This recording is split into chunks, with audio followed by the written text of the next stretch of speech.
Hi everyone, hope you're doing well. Welcome to a new video. Today I'm gonna show you an easy and quick way to make SFX that fits perfectly your track. Let's go into Ableton. Alright, so first we're gonna listen to the track without the SFX.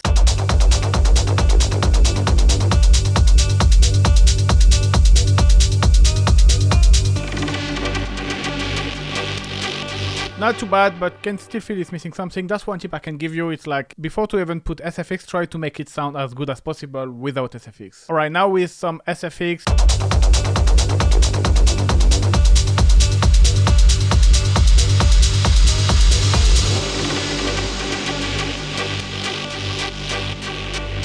Alright, so much better. There is two SFX there. SFX that we're gonna create and print in audio, and SFX that we're gonna create by sending audio to a return track. So what I like to do to have SFX that I'm sure is gonna fit the track is basically create SFX out of the track that are already existing. So for example, I'm gonna take my hats track and I'm gonna duplicate here, and you can see here I have 4 hats, and the idea is to make them play all in the same time, but instead of having the pattern like I have here, is to have just one shot sample just playing one. So for that you're gonna need to get rid of all of your patterns, and then you have this clip here. Here you just want to make sure it's gonna be a one shot, so depending on your MIDI clip it might have different things, but you can see here I need to kind of clear everything and then just make the length longer up until I have just one single shot playing the whole track. So here is my hat. So you can see all of that have already a bit of processing. It's okay, you can leave it how it is. Now the idea to create the SFX is to bring this element into a lot of reverb. So we're gonna use the rack I created, and now we have this.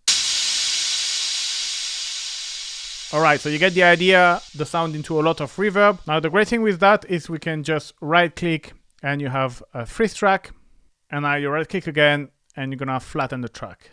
Alright, now you have this audio. We need to shape it a little bit. Usually you don't really want like the attack, so you're gonna probably cut it somewhere around here. So we're just gonna cut this part, maybe get rid of the transient here up that, and this you put it right at the beginning of the bar, and you're gonna de-zoom. Now the length is really depends, but usually like 4 bar it's enough. And once you have that, you can just duplicate, so Command D or Control D, and you can just press R or click on the reverse here. And then now you have your SFX.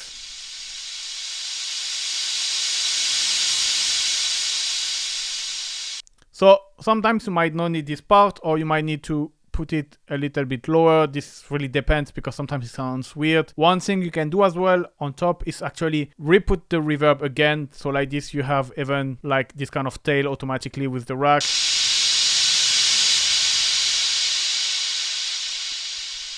You can do that. And the great thing about this trick is that you can do it with any element of your track. So for example, here you see I've done it with the ride, with the hat, the clap for example. I will do exactly the same, single the clap and then freeze, flatten, reverse. It works as well with some synth as well. So I'm gonna show you with the synth. So for example, I'm gonna choose this tab one here, and we're gonna do exactly the same method. We're gonna single out one single hit note. Okay, again, bring the rack.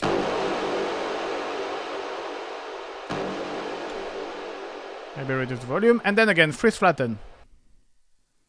It's super easy. Duplicate, reverse, and then put them all like this.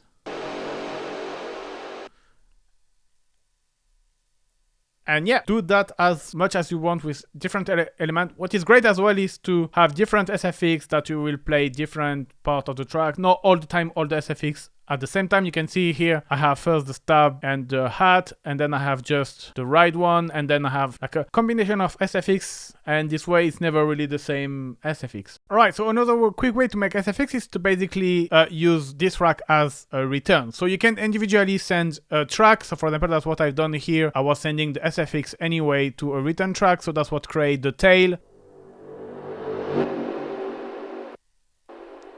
You can hear the tail. So you can do that individually, but sometimes what I like to do is as well send my whole mix to this washout effect. So basically here I have this mix down track, which is basically my whole mix. So I'm sending all the track through this mix down. And then the idea is to basically send this mix down track to the return. So it's my whole mix is gonna go to this washout effect. First, you need to make sure that your return track is not going to your mix down, but to your master. Otherwise, it's gonna create a feedback loop. Your mix down is going to the master. Now we can automate the send. So here, basically, I'm just sending my whole mix to the return. What we're gonna do is we're gonna remove the SFX as well. Or actually, we're gonna listen without FX again. So I'm removing the FX and without the return.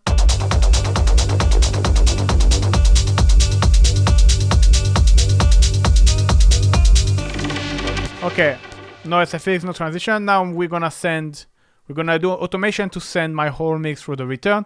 And let's hear how it sounds now.